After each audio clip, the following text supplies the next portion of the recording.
Now, you moved to Australia. Obviously, it has been a safe place. What do you think about the anti-Semitism we're seeing at the moment?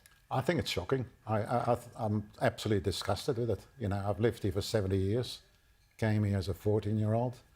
I had friends from Coogee, where we grew up. We arrived here with no money. We slept on the floor for the first few weeks, and my mother got a job at Coogee Bay as a cleaning lady.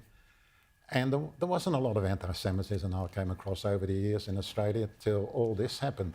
And I think we have a weak government. I hope you don't mind me saying that. I say it every night. And because you need a strong government to counter it. And I think having these marches all the time only adds more people to anti-Semitism. And as we were just talking about, there are laws against hate speech, but the police aren't enforcing them. So they're letting the people who are inciting violence against Jews, they're just letting them off the hook. Yeah, I'm a fan of the police. I think the police do a good job. I think it's the people who are leading the police. You know, that what happened at the Opera House should have been stopped. But I think the police just didn't know, weren't given instructions. That's honestly my opinion. I'm a fan of the police. I've had a lot of policemen as friends, and they do a great job. And where do you think this goes from here? Are you worried about the fact that this anti-Semitism seems to be getting worse by the day? Oh, absolutely. Look what happened at Bondi Westfield, the schoolgirls. Exactly. You know, and unless the government steps in, I'm talking about federal government.